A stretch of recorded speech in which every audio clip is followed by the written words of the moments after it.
Tell us a little bit about yourself and what makes you uniquely qualified to present this subject. Good morning, Tom, or good afternoon, I guess, out here. Tom,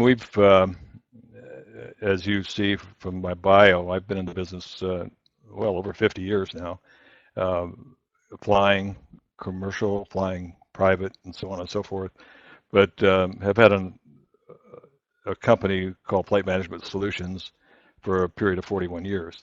And with that company, we've had the opportunity to travel globally, meet persons in all walks of life, and um, help them with aviation management, securing aircraft, building their operation, and working within their organizations to help them to a higher level of integrity and operational expertise. So on one hand, I have an aviation background. On the other hand, I'm very interested in helping the community, our aviation community, in growth processes. Awesome, awesome. Um, Tell me probably what I'd like to get from you now is one unique story of something really, really cool that happened to you since you've started the company Flight Management Solutions with one of your clients.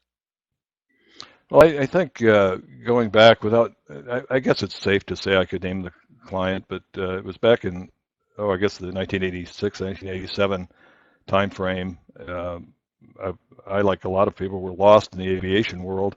I wanted to do something. I didn't know what I wanted to do. I didn't know what my expertise was. And a company by the name of Cigna Corporation out of Hartford uh, took me on by chance to help them with some aviation matters that they had and to help grow their flight department. And I took it on for face value, moved to Hartford, worked with them for a period of, I guess it was 17 or 18 months. And through whatever luck or reason, or perhaps it was skill at some point, but we were able to, what I feel, turn the company around, appoint leaders within that corporation that are still in our industry today. And I think out of the 20 some persons that were part of the aviation department, 7 or 8 of those persons have led companies like Home Depot, Starbucks, and other, and even Cigna itself. So I think a point of pride would be that on my first event in this business, there was an element of success, although it took a few years to actually enjoy that. But I think that's one thing that I think back on of how you can go into a situation, trust yourself, trust the people that you work with, and improve organizations and their processes. Very well done. Well, are you ready to get started with your presentation? I guess I am. I guess I should warn the viewers that this is a very interesting program, I believe. It's something that's we've worked on for a period of 3 years. If you see me reading script, it's because I'm reading script. I'll try to make it as fluid as possible, but it's as we arrive into the organizational leadership, which is advertised, and the generational issues that we face every day. I want to be specific. The program that we're going to talk about is, if I may start, Tom, is an organizational development and performance program, and the program it's basically a human factors approach to building high reliability and high integrity within your organization, and whether it be aviation operations or upper management or your entire team. Awesome, awesome. And So the one thing that I forgot to do, and I'll do this for you, is that sure. anyone who's on this webinar, if you have any questions, please text them in, and Ken will get you the answer to your question. And Ken, when you take a question, please repeat the question because the listeners don't necessarily see what you see. I got it. So just the floor's all yours. Just be easy on me. Okay. Anyway, as proceeding here, the operational development presentation It's I want to stress that it's a learning program and not a training program. The curriculum was created by a staff of professionals having multifaceted backgrounds, PhDs, aviation backgrounds, and so on and so forth. The development of the program is a culmination of many years of their experience and my experience and others that we've gleaned from information from within the industry. The research and development of the final product basically started about 3 years ago. We're at the tail end of it now and putting it to market very soon. The OD&P program is a high reliability and high integrity program, and it's a self-study program, and it's independently directed. We've come up with 10 learning modules, and as we go on here, it details. It has a course book with each program, and it's computer assisted. So it's all online or based on computer. Based on computer technology. So the participants can operate with their own pace, time, and basically the course is about 24 to 25 hours long. Okay. So I guess the why is what we always talk about. Why was this developed, and how is it going to contribute? And that's probably what the readers, the watchers or viewers would like to know more about. I'll digress a little bit. Within our aviation sector, as I'm familiar, over the last 4 to 5 decades, recognized that there was authoritative irregularities in the cockpit and as well as in office environments. We complained, as I did, from a co-pilot's point of view, of authoritative captains and managers and owners who treated their staffs and crews with little or no respect. And these personalities were recognized over time, and human resource management and safety experts enforced some corrective actions, as was called CRM or crew resource management training, etc., to sort of eliminate some of that and move forward with the concept of teamwork. So over the years, working, as I had mentioned, as flight management solutions and seeing a variety of operations and global operations, I've witnessed perhaps a resurgence of CRM issues that seem to continue to surface and that have plagued us for years. So during that period of time, at some point, I guess I came to the realization through some business courses or whatever that it maybe wasn't all about CRM, although it was still there, but maybe there was some other element. And one particular course that I was involved with, we were talking about generational gaps and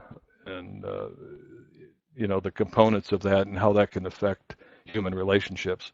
So at that point in time, a light kind of went off, and I said, well, maybe it's not all about CRM or crew resource management or company resource management. Maybe there's some other element here that we need to take a look at.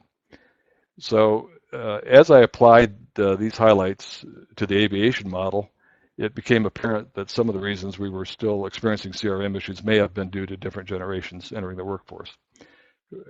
So from a pilot's perspective, the cockpit environment was under, at that time, constant change. Time progressed with its different generations and entering into the space. And I won't, as some of you online may know, about 40 years ago, being a co-pilot or whether we answered to authoritative captains and perhaps weren't treated like we thought we should have been treated. So I'm positive some of you can relate to that. Years later, I realized when I was able to move to the left seat that there was a change, and even from the point of CRM, we were entering a new phase. And most of the boomer generation, like myself, the baby boomer generations, were struggling with understanding management of the aircraft through new computerized flight decks. About that time, I recall hiring first officers that were nothing short of computer experts. And it's fair to say they were wizards with the keyboards and making we of the previous generations look like we were lost with our comprehension and limited computer skills. That combination seemed to reenact the CRM crisis, and so this thought of this program was kind of born through that process. And so therefore, about 3 years ago, I brought this information to some very good friends of mine who you may recall, one being Dr. Bo Altman and Dr. Tony Adamski. And if the name sounds familiar, Bo and Tony were the authors of the FACTS, F-A-C-T-S, Human Resource Program at that time for flight attendants and safety within the cabin. They're geniuses, to say the least, and they're products of academia where, I haven't had the privilege of becoming a doctor of sorts and teach as they have and write books as they have, but between them they've got upwards of 10 books that they've put on the market relating to human factors. So I approached Bo and Tony and another Eastern Michigan College professor by the name of Paul Majeski and suggested we find ways to research this and see how we could come up with a product that incorporated generational differences and diversity and mix it in with high reliability and high integrity within the workplace. And they thought it was a good idea, and they carried the ball and ran with it. And what we've seen is a remarkable course on the 10-module course of learning and understanding how people work with one another, how they relate under all circumstances, and also from a management's point of view, upper management, CEO's point of view, how they can become better at their performance and job quality, and how that can be sent downstream to the aviation. So we've had this course. We started 3 years ago. We've had the opportunity to do some significant beta testing with the course, and it's all been well received. The final slide of this presentation will give you the details of how to order the copies of this program, and hopefully I don't sound like I'm selling an HSN, but I think once we get through the two areas that we wish to talk about on this course, I think you'll see that there's some value in this for all organizations. So if I Ken, can get started, I want to interrupt you for a second. I have a question for you. On my computer, the frame isn't advancing. Are you still working off of slide 1, or have you been advancing it and I'm not seeing it? No, I'm still working off slide 1. And okay. Right. Just wanted to make sure. Yeah, it's I could go into my my company, which I can digress here a little bit if you'd like, since I prepared it very well. Okay. The company, of course, is Flight Management Solutions, and basically our mission, as I mentioned earlier, is to be the leading source of information business solutions for the international aviation community, and the purpose is to improve, and the mission is to integrate customer satisfaction and services and so on and so forth. Excellent.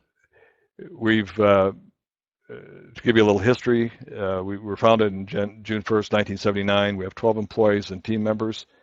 We've through the airlines and through private corporations, we've influenced over $5 billion of aircraft transactions. I'm sorry, in which Tom has been party to a few, and very handsomely, I might say. We've delivered over 110 aircraft, placed over 180 personnel, and consulted to more than 175 personnel or companies globally. I'm the CEO, and it started off as a very small company. We like to think we're still small, and those are my basic qualifications. Ed Wetzel is basically a confidant and a partner in our corporation. Ed heads up the maintenance division, which we found very significant. And whenever there's a program out in the industry that, and most all programs we deal with involve maintenance of some sort. So Ed has done programs with us in Japan, Asia, United States, Europe, etc. Very Awesome. very knowledgeable in the maintenance field. Here's a quick list of who we have as far as marketing, technical, personnel, and administration. We have marketing personnel as needed in Mexico, Asia, Europe, and of course the United States. What we do at FMS, we do most anything that would be associated with setting up a flight department, growth planning, consulting, human resource development, process improvement, and analysis. Anything that the company would want. We've worked for very large corporations. Our largest was an airline in Taipei, but our meat and potatoes is pretty much the corporate world. Feasibility studies, strategic planning, financial and tax analysis. There's a few companies that I would say are our competitors out there that do it quite well as much. But over the past 20 years, you've seen a growth in companies that help individuals and companies with their planning and financial and structuring for acquisition. Again, we do aircraft sales, fractional. We do work with fractional companies, FlexJet, flight options, and NetJets, etc. And then pre-owned aircraft sales, of course, with the different OEMs. Ed, of course, our maintenance specialty guy. He is an excellent person when we purchase an airplane for a client. He goes right in and will do the technical consulting on that aircraft to make sure that the client is 100% happy at the end of the acquisition. We do some human resource services. We have our own. Of course, we aren't large enough to have our own direct services. We partner with people like API, Cindy Teal, and so on and so forth. The good people in the industry that help us get quality persons for our flight development. As far as we have 4 auditors on the staff. We do ISBAO audits, ISBA audits, SEBA audits, EASA, ICAO, IATA, any audit that is required by the airline industry or private industry. One of our primary resources is coaching. We do quite a bit of coaching and team development, so that it kind of fits this program. And that's just off of our what we do. Business planning, it probably defines it better. Aircraft acquisition, technical consulting, human resource, and process improvement. And I shall move on.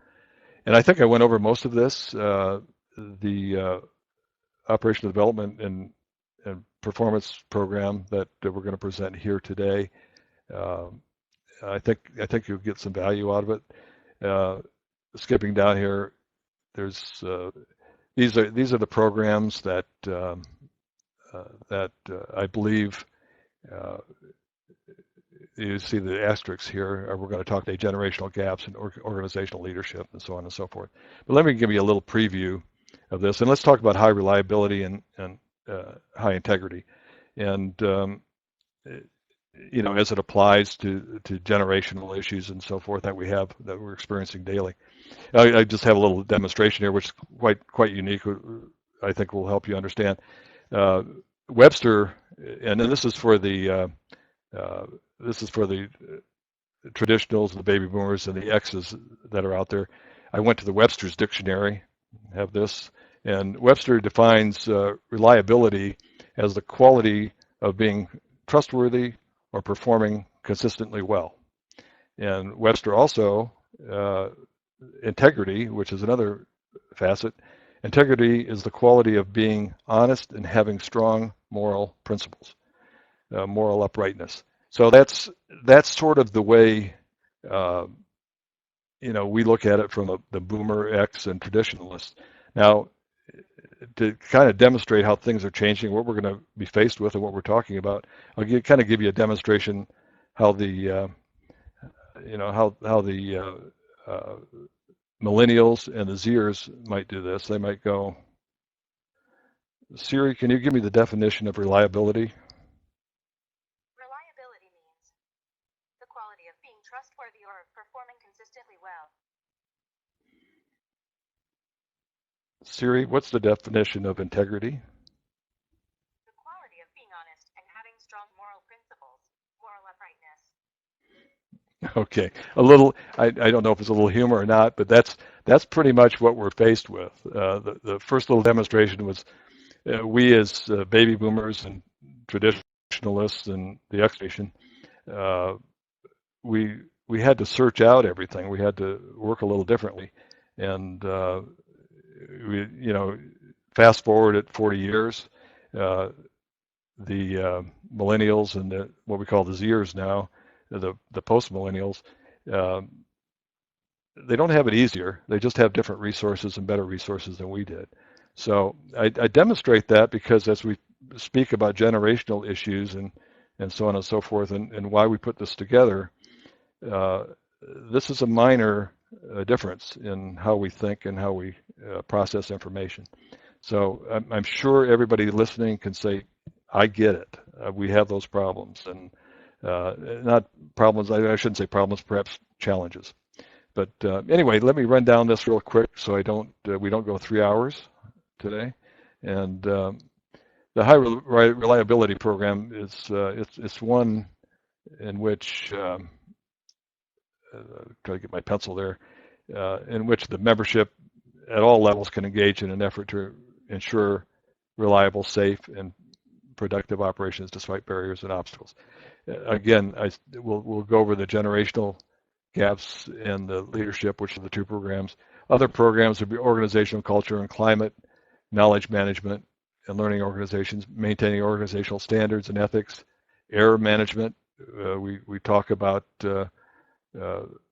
accidental or all types of error that can develop within management. Resilience engineering, how to be resilient in your corporation, system assurance, and maintaining personal and organizational balance. And the last one is quite interesting because it's something that we all have a challenge over, and it's what we try to give our client is a methodology of maintaining a balance between your personal life and your business life, which is a challenge for all of us, I know, in aviation and other organizations and communities. So, with give you a short bio of our founding members. Tony Adamski, retired professor at Eastern Michigan University, Instructional Technology, Human Factors. He's authored 7 books, so on and so forth. He's co-developer of FACS. Dr. Bo Altman, clinical and forensic psychologist. He's more or less educated in California. He's been around, and these two teamed up, Bo and Tony, if you can remember during the aviation days of Detroit, from the Chrysler, Tony was originally with Chrysler Corporation, and Bo was brought in to develop some of their resources for flight attendant safety and so forth. And as a sort of an offshoot here, Bo and his group were the persons who are responsible for the safety cards that you see every day in the back of an airplane. So they had their fingers in that as well. Paul Majeski is a professor at Eastern Michigan University, and Paul is absolutely a genius at development of these programs and putting all these together for us. And of course myself there, I won't go into that. I've had a really great career in aviation, and I'm an auditor, and I do what I do as I'm doing it now. And then Donna Altman, who's Bo's wife, and she's our administration manager in this particular program. So with that, I would like to start the slide presentation with, as an example of the which is module number 3, factors approach to establishing leadership.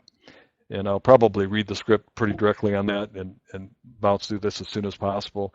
At the end of this, there's only about 70, 75 frames here, and it'll go pretty fast. We've had to transition this presentation from the computer onto a slide presentation to my voiceover, and these programs do tend to become technical. So hopefully I'll explain enough so you won't get lost in the references and the definitions. But it is quite intense, and that's why we've made it a computer-based program, giving the individual time to digest and use the program within their organization. So, Tom, any questions at all that you have?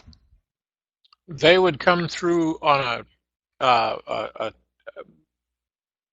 text from Kelsey if they come in. So up to this point, Okay. There have been no questions. Okay. One says, "How old are you?" I'm not saying.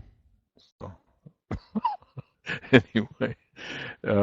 Okay, so let me go through this now. The last 10 or 12 slides, and I hope you stay around that long.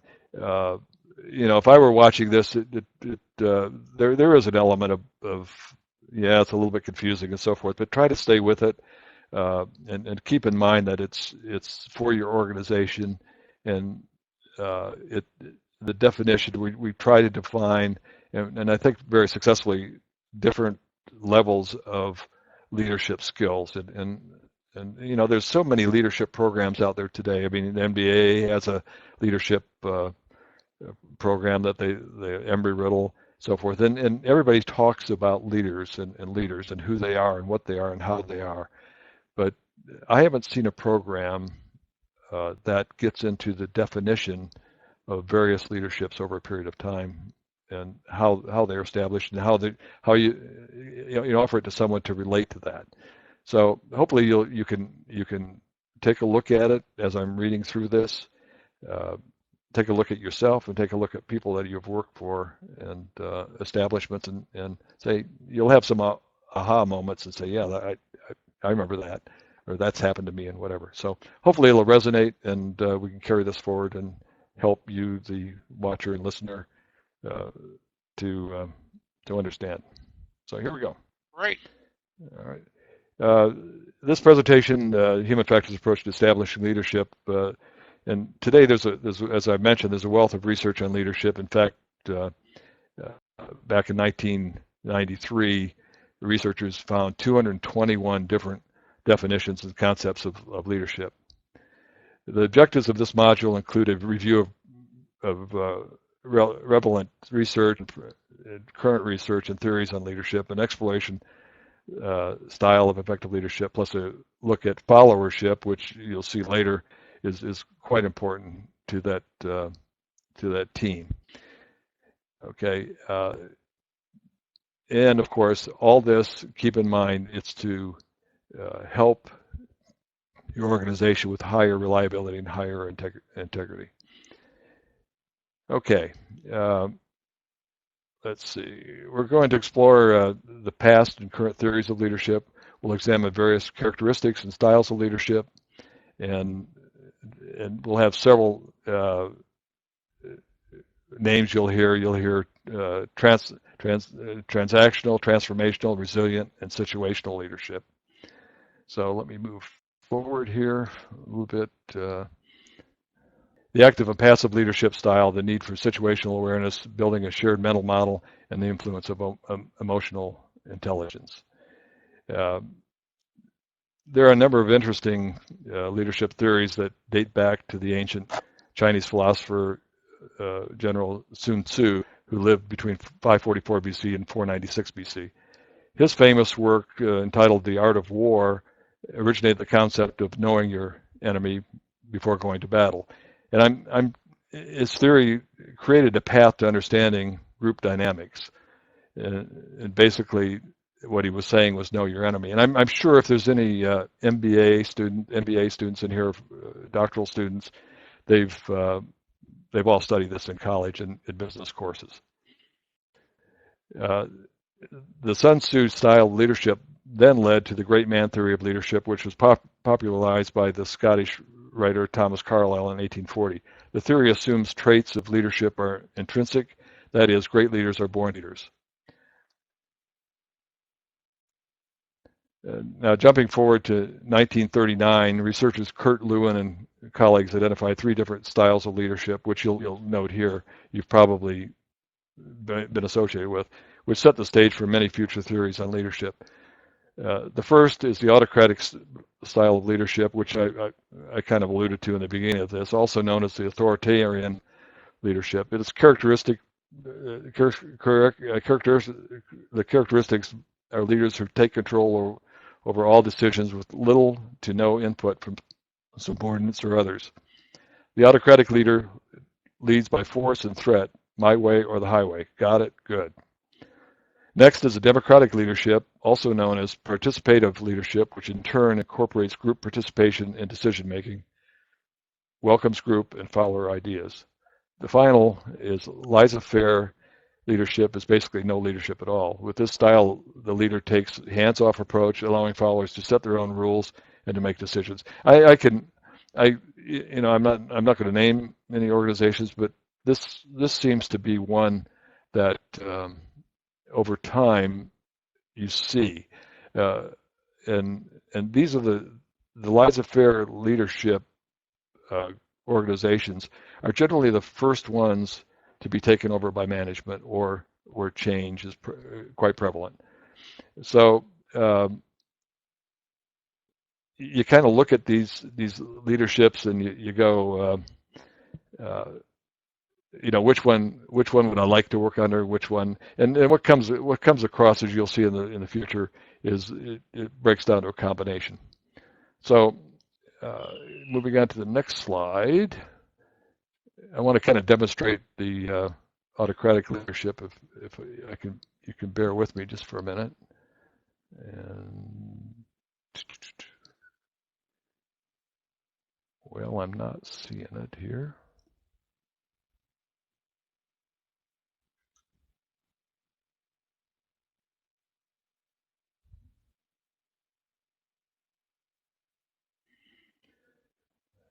Okay, let's see what I can come up with.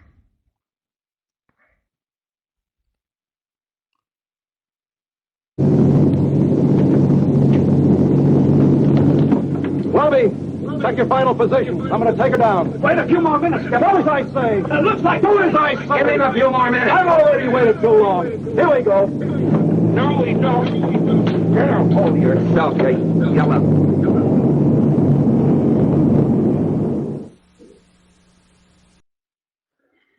I guess that sort of defines the autocratic things that we grew up with 40 to 50 years ago. Gladfully, I'm glad things have changed. But that's sort of a demonstration. It wasn't that severe, but that's what we had to deal with, and that was the basically the feeling in the cockpit for many organizations. So moving forward, in the 1940s, 1950s, behavioral theories came to be the forefront of popularity. These theories focused on the behaviors of leaders to include decision-making skills as opposed to mental, physical, or social skills. In the 1960s, contingency theories became popular. These theories maintained that effective leadership required matching the leader's style to the situation. In the 70s and 80s, Paul Hershey and Ken Blanchard developed the situational leadership model. This theory, first introduced as the life cycle theory of leadership, was renamed the situational awareness leadership model. So situational leadership became, and remains today, the most widely taught leadership model in the business, although you do take some elements from the others. Continued research into leadership resulted in new theories and identifying characteristics ranging from passive to active. Today, there are 4 current distinct leadership styles that are commonly practiced. They are transactional, transformational, resilient, and situational. Transactional leadership was first introduced by socialist Max Weber, and I don't expect, there's not going to be a test, so you don't have to remember these names, but as rational legal leadership, and became known as transactional leadership. It is also referred to as managerial leadership, as it was on supervision of the controlling force. This style promotes follower compliance with rewards and punishments. As the leaders are looking to give things the same, they pay close attention to followers in order to find faults and deviations. In this style, a rigid division of labor is established that clearly identifies regular tasks and duties of the organization's membership. Regulations describe firmly established chains of command and detail the duties and capacities to coerce compliance. Such leaders hire people, and particularly the qualifications that support the execution of the assigned duties. And I'm sure some of you are associated with that today. The next slide is transformational leadership, which is a style that leads to positive change in individuals and social systems. The leader works with personnel, not just directs orders. The leader creates a vision to guide changes, and the leader inspires personnel. Such leaders enhance motivation, morale, and performance of followers. It connects the follower's sense of identity and self to the mission and the collective identity of the organization.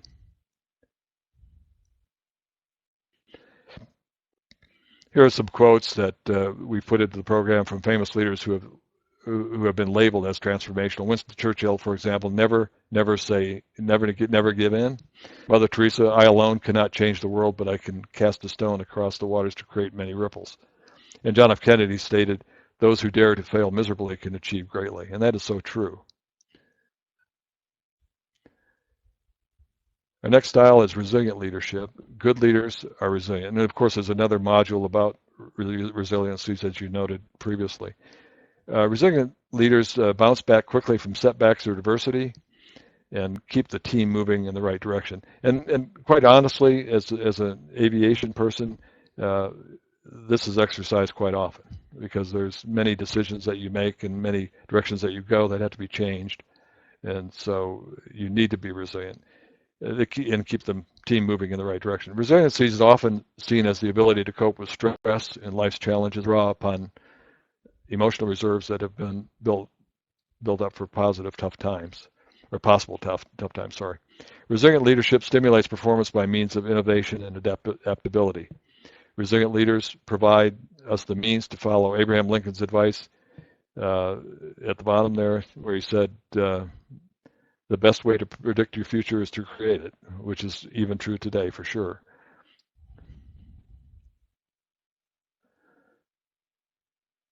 The last style of leadership happens to be my favorite, and one that I've aspired to over a period of time, I believe.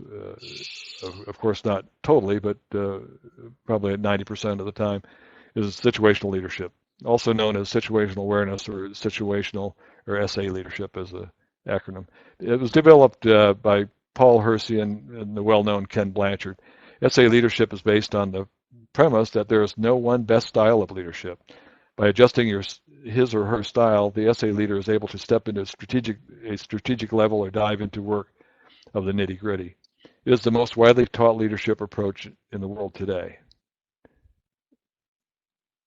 There are three segments or elements that mold personal and organizational leadership. Each is key to effective leadership. First is integrity. And of course, that's what we're talking about, high integrity organizations. Integrity is the basic element required of an effective leader. If the foundation of the leader is found, it is found not to have leadership integrity, it can destroy an organization. It is the foundation of leadership. Integrity encompasses honesty, credibility, trustworthiness, and is a key component of a high integrity organization. The next element is respect. It's the sense of partnership, participation, equality, and esteem people want to feel in their organization. In fact, years ago, when I was faced with CRM, I think someone asked me, what is CRM and how do you define CRM? And I remember someone stating it's how you respect those who are working with you. So when you look at CRM issues, there's generally a lack of respect to some degree. So That's a huge element. The third is responsibility. It means dependability and full commitment. It involves one's willingness to hold both oneself and others accountable for their behavior in fairness and objectivity. Remember, management is doing things right, and leadership is doing the right things. Can be confused. Integrity can be viewed both on an individual level and an organizational level. At an individual level, we refer to the character of each person in the organization, which builds our trust and belief in that individual. We characterize individuals with integrity as people we can count on to do what is right, what is expected of them. We trust such individuals. They are predictable in dealing with others and with issues. They defend what is fair and just and acceptable. And on the organizational level, integrity consists of culture, policies, and leadership philosophy. And we found that leaders create a culture of integrity built upon consistency, trust, and predictable results. Such an organization develops a consensus of shared values which promote safety and high performance throughout the workplace. This, again, is called high integrity organization. There are, however, organizations that lack high integrity, and we have to visit that somewhat. Researchers have found that organizations with low level of integrity possess a number of common characteristics which lead to poor performance and lack of reliability. And these characteristics include high employment turnover, and I'm sure we've all been a product of that to some degree during our career. A lack of trust among employees, suspicion and paranoia are present, honesty and transparency are lacking, numerous broken promises, etc. And it's called backroom gossip. Disrespect flourishes within the organization. Leaders often belittle colleagues, as an example, or specify category of various people, and they play the blame game, passing the buck, etc., etc. So, and the most common, seriously lacking. And that's probably the first indication. If you see the lone wolf out there that does not share information, this is probably a flaw in their integrity. Management is slow to revise policies or procedures and publish them in a formal format. And then again, that's an insecurity that goes hand in hand with lack of integrity. This is a graph. Leadership experts they created this graph of it's an adapted spectrum continuum of leadership, which reflects the range of passive to active leadership styles. And basically, I'll go over this very briefly. It goes from the passive leadership characteristics to the active leadership. And in this program, you'll see that it goes from the laissez-faire to passive by exception, the contingent reward, things that we've discussed, active management, and so forth. And as it gets over to active leadership, the active leadership style, it becomes more acceptable to the individual and the organization.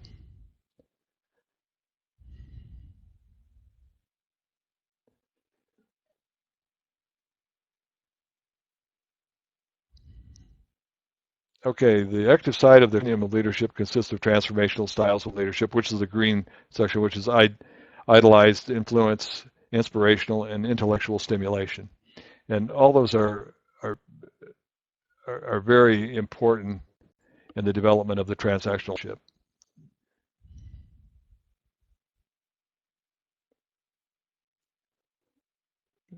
Okay, the transformational style, leaders act as role models for followers, challenges workers to take ownership for their work, recognizes and understands the strengths and weaknesses of followers, and aligns followers with tasks and optimizes their performance.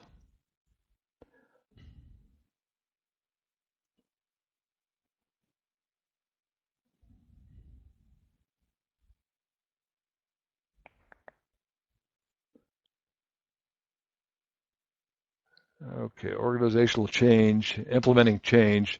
The first tier is the transformational leader can successfully manage organizational change by adhering to a three-tier focus.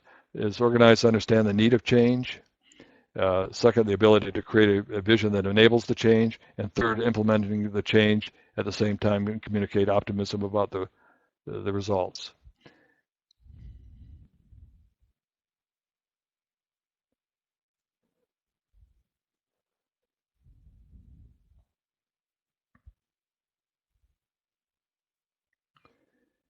Okay, we're going to go to the next leadership slide, which is leadership getting popularity more among safety experts is known as the resilient leadership. It's the offshoot of both transactional and transformational leadership.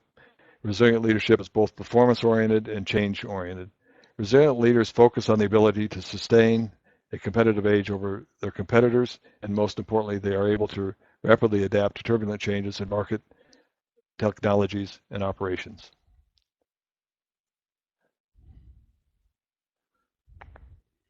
Resilient leaders encompass strategic thinking. They are change or adaptation oriented or performance oriented. They incorporate emotional intelligence into their leadership styles, and they value learning. They recognize the need for knowledge management, and resilient leadership practices a collective approach in which followers are included in decision-making processes. Followers are encouraged and developed to become leaders.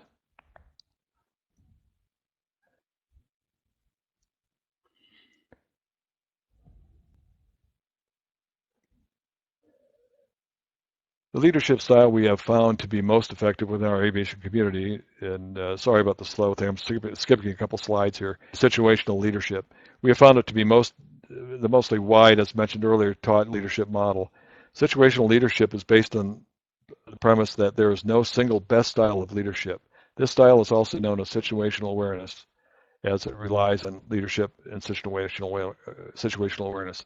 Situational awareness relies on the leader's ability to comprehend what is happening. It employs requisite imagination, emotional intelligence, transformational styles, and recognizes the leadership style that is most beneficial for the task at hand.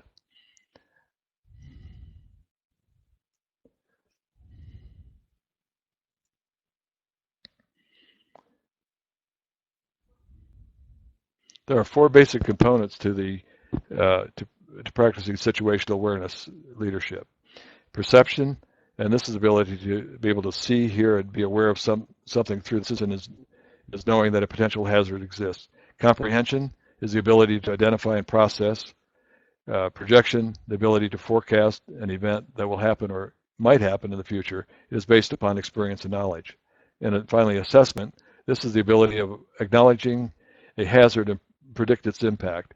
It includes the choice of leadership styles that matches the task of the work of maturity.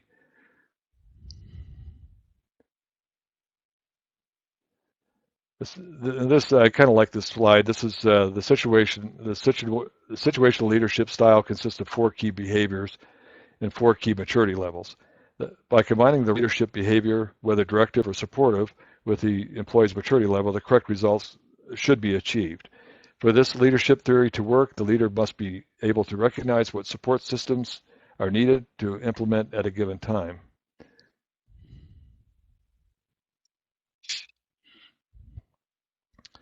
Let me go back here. Style 1, you'll notice down here is directing. This leadership approach is most appropriate when followers have low willingness and low ability for the task at hand. The next is coaching. This approach is most appropriate when the followers have high willingness but low ability for the task at hand. This style, of course, is going back to coaching. This style often involves hands-on training by the leader to help personnel identify weaknesses and serve their desire for improving performance. Style 3, supportive, is this approach is appropriate when the followers have low willingness but a high ability for the task. This can be done by listening, giving praise, and making personnel lifting their self-esteem, etc. 4 is delegating. Delegating, this leadership approach is most appropriate when the followers have high willingness and high ability. Leaders should rely on delegating when the followers can do the job and are motivated to do so. With this approach, the leader gives responsibility and experienced personnel to complete a task, but will provide guidance if required. Situational leadership theory identifies 4 basic levels of maturity, and they're designated M1, M2, M3, and M4. M1 is reference the lack of specific skills required for tasks and are unable and unwilling to take responsibility for the task. M2, they are unable to take on responsibility for the task being done, however, are willing to work at the task. They are novice but enthusiastic. M3, they are experienced and able to do the task but lack the confidence or the willingness to take on the responsibility. And then 4, they are experienced at the task and comfortable with their own ability to do it well. They are able and willing to not only do the task but take on the responsibility for the task. Maturity levels are very task specific. A person might be generally skilled, confident, motivated for the job, but would still have a maturity level of 1 when asked to perform a task requiring skills they don't possess.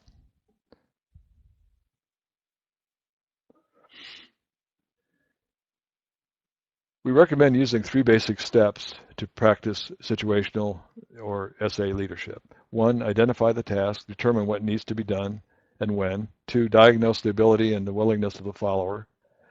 Assess the competence and commitment of the employees who will be assigned to the task. And 3, match the proper leadership style, which you have the ability to do, despite what you believe would be the best leadership style at the time of the task at hand.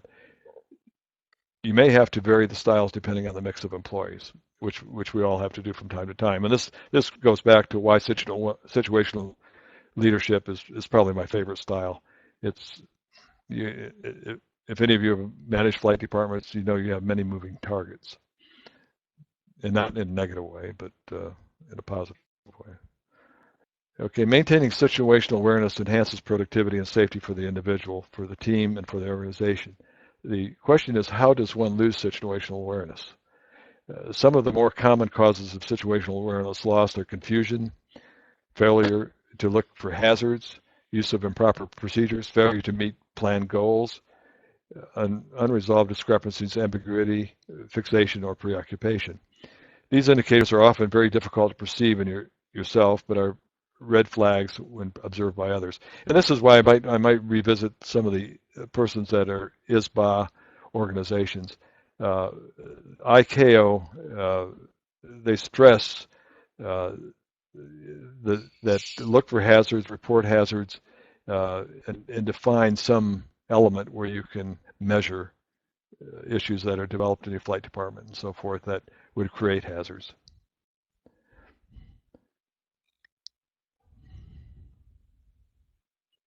Experts provide the following suggestions to maintain and improving situational awareness.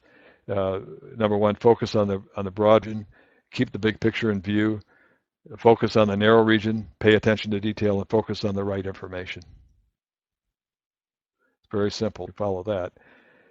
You must constantly evaluate the status of each variable in the situation in which you find yourself by considering the current and future states of the situation. A key to maintaining situational awareness is anticipation. This is done by projecting the current situation into the future. To do this, you must consider contingencies in order to devise a plan of action. An effective plan to compromise is both evaluating the current state and predicting your future state. In regard to aircraft operations, as we're speaking today, an effective plan considers the current and future states of the plane, the path of the people, the crew, of the passengers. Creating an effective plan requires that all team members have common understanding of the problem. This can be done by the use of a shared mental model. As I move forward here, this model is where you develop members of the team which have variations in their perceptions in current situation.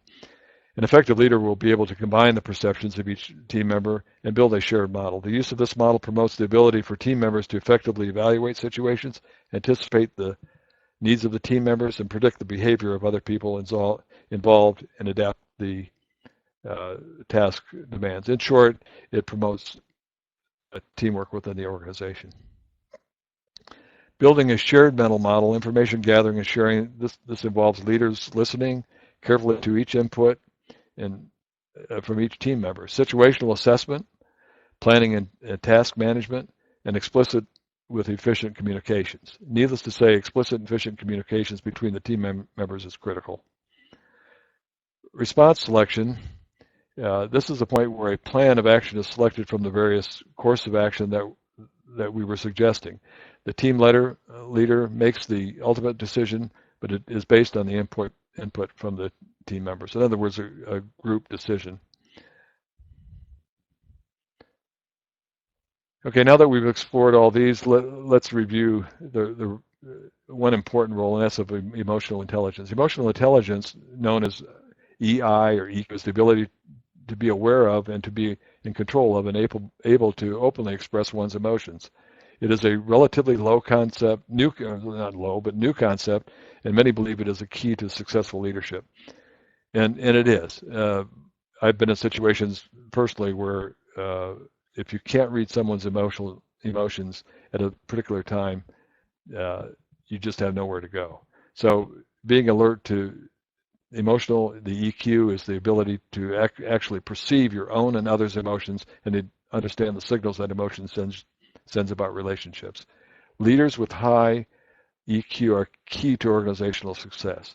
Such leaders have the capacity to sense employees' feelings at their work environment, to intervene when problems arrive, to manage their own emotions in order to gain the trust of personnel and to understand the political and social conventions within an organization. Research into emotional intelligence identified the following basic social and emotional competencies. Self-awareness. This competency is the ability to recognize and understand personnel moods, emotions, and drives, as well as their effect on others. Self-regulation. This is the ability to control or to redirect disruptive impulses and moods, and the capacity to suspend judgment and to think before acting. Internal motivation involves the passion to work for internal reasons that go beyond external rewards such as money and status. Empathy is the ability to understand the emotional makeup of other people and involves a skill in treating people according to their emotional reactions. Leaders with this type of empathy expertise in building and retaining talent across cultural sensitivity and service to clients and customers. Social skills. This competency includes a proficiency in managing relationships, building networks, and an ability to find common ground and building support. The individual with high EQ will be able to recognize their own and others' emotions and effectively manage situations. Such people use stress management techniques, practice effective communication skills, use assertive communication skills to develop an agreeable and collaborative solution, are able to maintain awareness of themselves and others, and practice effective social skills. If you can effectively recognize this next slide, this boy's stress levels, then you can consider yourself pretty good at high EQ. Well, this is what we're all faced with from time to time, and sometimes your employees feel like they're out of the network, and I would say I recognize his stress right now. Leaders in high reliability organizations share a number of common characteristics that have been identified by major management consulting firms and researchers. These leadership characteristics include accountability, responsiveness, doing the right thing, respectfulness, and accessibility and transparency.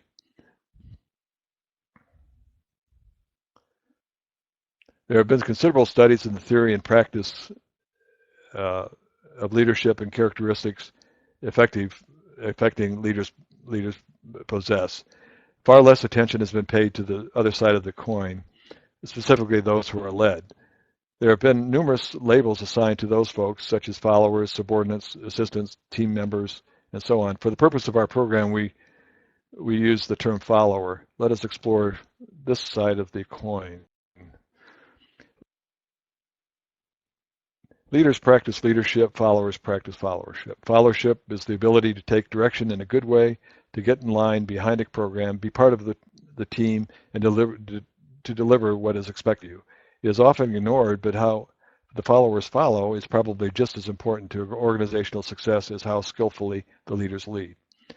There are two behavioral dimensions within followership. The first is the degree of which follower exercises independent critical thinking.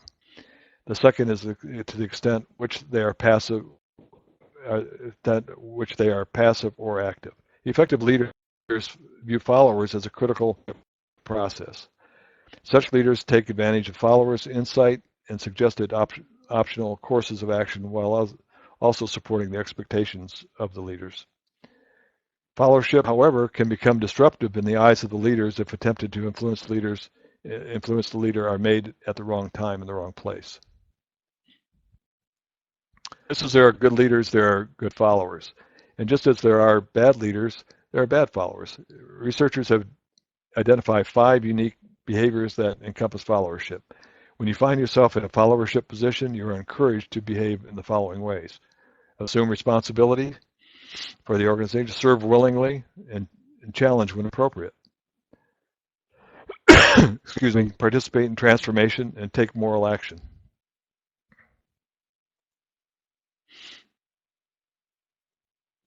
Without followers, there are no leaders. Research has shown an organization is only as good as the leaders, but it is also only as good as the followers. Think about this point for just a moment. How could you be a better follower? How could some qualities of a follower help the organization? Some of those components are use good judgment. Followers have an obligation to take direction, but only when the direction is ethical and proper. Work ethics, good followers are diligent, committed, motivated, and make a solid effort. Capable competence, one cannot be a good follower if one cannot be competent in a form or a task. Honesty, as a follower, you owe the leader an honest assessment of what the leader is trying to achieve. Discretion, as a follower, you owe your organization and your leadership discretion. Inappropriate talk about work at the wrong place at the wrong time can be harmful. You cannot be a good follower and be indiscreet at the same time. Loyalty, good followers realize their obligation to be loyal to their organization. The sense of loyalty becomes most important when there are problems with a particular leader. Without loyalty, you become a source of difficulty and more problems. Loyalty means a strong allegiance and commitment to your organization. And then containing your ego management. Keep your ego under check and control. Success for a good follower relates performance and meeting goals, not personal recognition. To summarize, follow always should be able to be in the shadow of the leaders, but they have many of the skills of good leadership. And remember, good followers become good leaders. The difference is that the followers use these skills for managing him or herself at that particular time. The leader uses the skills to manage others. So that as fast as I went through that, that's the basic structure of. I think we reviewed maybe 70 to 80% of the course in itself. Again, it's sort of a rush through it, and I think we've got a few more minutes here, Tom, to go into the. Yeah, make sure that you get to Situational. the end slides that Okay. promote the program. Okay. You're doing fine. We're only at an hour and 3 minutes, so you're doing fine. Okay. So working effectively with a multinational workforce, then we're going to get into a little bit of, which is the meat and potatoes of what I'm trying to get across today, is the generational structures and issues. And this is just to give you a briefing of who they are and what they are and what components. So we all know that working effectively with a multi-generational workforce is one of the greatest challenges facing today. The effective management multi-generational workforce, you must uniquely communicate with each generation, accommodate their differences, create workplace choices, be flexible in the leadership styles, and respect personnel competence and initiatives. Okay, we're going to.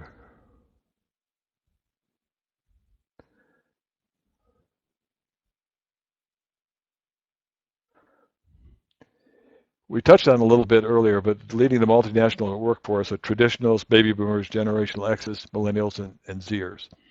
And I'll get into that more here into the program. This is a very short program, so bear with me, please. It is an important aspect of what we're talking about today.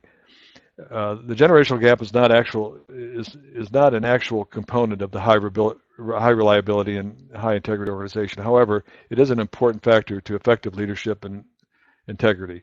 This is a relatively low phenomenon in the workplace, and such diversity has never occurred before in our lifetime. Such diversity affects how people lead, how people follow, and most importantly, how people look at reliability, accountability, and integrity. Our objective module is to increase your awareness of generational diversity and the associated factors to be considered in building and maintaining a high reliable and high integrity organization. The generational gap is in the workplace can impair reliability, reduce integrity, and can present hiring challenges, as persons in human resource have experienced, I'm sure.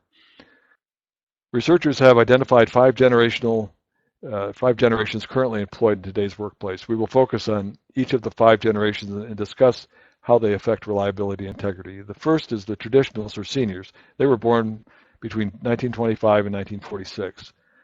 Next is baby boomers, born between 46 and 1960. Baby boomers were followed by Generation X, born between 1960 and 1980.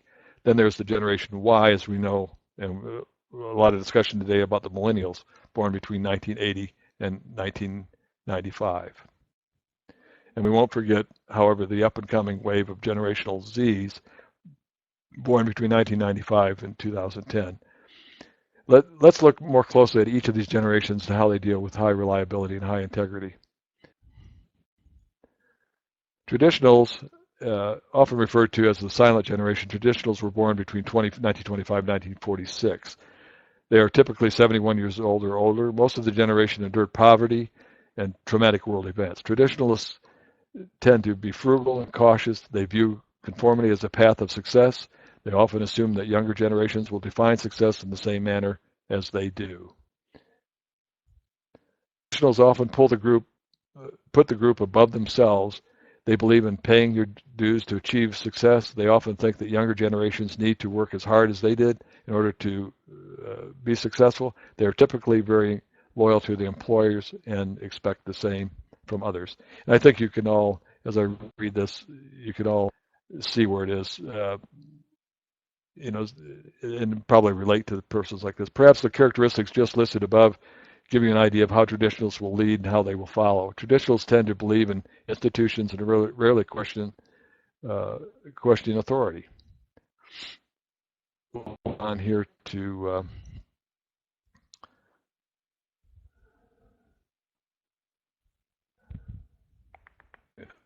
mistake there. Of the various generations, traditionalists are the smallest in number. They're also the wealthiest. I might add that. The next generation is baby boomers, who were born between 1946 and 1960. They came of the age during the Woodstock and Civil Rights era. They tend to be idealistic and willing to sacrifice personally and professionally in order to achieve success. They are often seen as highly competitive micromanagers who disdain laziness. Today, baby boomers dominate the workforce because of the enormous number, 74.9 million as of April 2016. And I might add, I'm a baby boomer in that area, and there is major differences. And as we look forward, I kind of grew up in this area as a co-pilot with the traditionalists, so these comments and studies are right on. Baby boomers are excellent at networking and seeking consensus with others. They tend to respect authority and hierarchy in the workplace, in part perhaps because they were brought up in a work environment where authority and hierarchies were respected. They embrace technology, and they embrace technology from email to blogs, and they rely on networking in their personal and professional lives. They believe in FaceTime with bosses. They must be seen working harder, or else their work ethic is not a benefit. Boomers evaluate themselves and others based on their work ethic. They like to work in groups. They believe that teamwork leads to success. They're often considered workaholics. We'll visit briefly the Generation X's are sometimes referred to Generation Xers, Gen Xers. The accepted birth rate years of Generation X are between 1960 and 1980. The Gen Xers have a somewhat different perspective from traditionals as baby boomers. Many Gen Xers grew up as latchkey kids in a state of uncertainty. They have seen their parents laid off, they've experienced rising personal debt, and they've observed challenges to the honesty of national leaders and the threat of aids to personal relationships. It is no wonder they are skeptical of authority. Generation Xers believe there is nothing they can count on in the future, so they focus on short term and make sure each day has significance. Generally, Gen Xers trend to be self-reliant, independent, and somewhat skeptical of authority. They expect recognition for their work over the work of the group. They are often considered cynical, as they have often no intention of working for the same organization for a lifetime. They have little expectation that this is even possible. They are unimpressed by titles and give respect where respect is due. They prefer leadership that is informal and collaborative.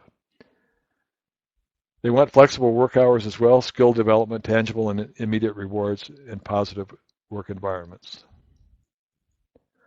Some additional generational Xers characteristics are they believe time is money.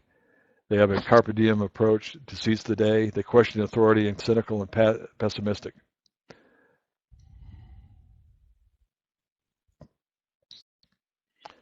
Generational Y, the millennials, also known as millennials, were born between 1980 and 1995 and entered the workforce in the early to mid-20s or early 30s.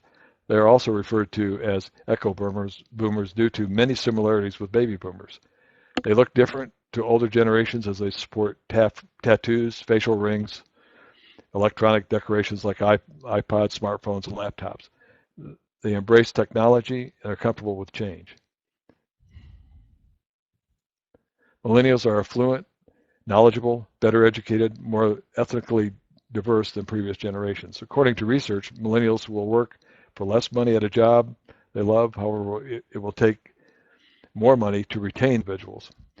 This generation is enslaved by social media. They expect instant feedback and response. They are sometimes thought to have poor communication skills and poor problem-solving skills. They are typically busy and stressed at a young age. The disregard for money points to the importance for managers to cultivate a personal investment with such personnel by means of praise, respect, and aligning the individual goals with the organizational goals. An interesting point that millennials find it easy to work with more mature generations. They look for jobs that provide self-fulfillment. They face a different variety of threats and challenges as those from generations.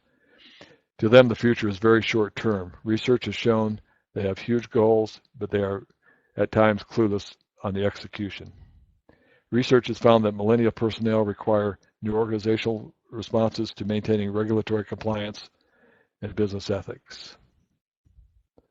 The typical aviation organization, along with the increase of regulatory requirements, must manage diverse generations. Therefore, along with the discussions of acceptable social norms, important points to include are traditional communications and acceptable protocols, educational training about compliance, and emphasis on reliability and integrity. To further complicate our generational gap issues, let's not forget the Zers. The Zers were born between 1995 and 2010. Today's organization must begin to prepare for the next generation just beginning to enter the workplace. There's not a lot of research on the emerging Zers. However, in general, Zers do not have a label as to any previous generations and are characterized as digital natives and are part of a generation that is global, social, visual, and technological. Zers are the youth and the young adult of today's society. Their words of slang expressions are strange to their parents and older generations. They're quite comfortable with technology. Many would rather go to school online than go to classrooms. They were born in an era of terrorism, global recession, and climate change. Generational Zs, young people, don't just represent the future, they are creating it. And finally, now that we're through this, I apologize for having to hurry, but because there's much more to this program that needs to be brought to the surface. And I want to caution individuals, and I'll put up a slide here, I want to caution individuals and organizations to be careful regarding widespread characterizations of generations. These characterizations can be unfair in a certain situation and in some sense and lead one to false assumptions.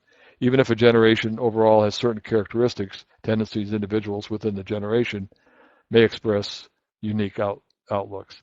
Like any trait or attitude or physical characteristics, there is a natural variation and diversity among individuals. Leadership in organizations must recognize and acknowledge these individual differences.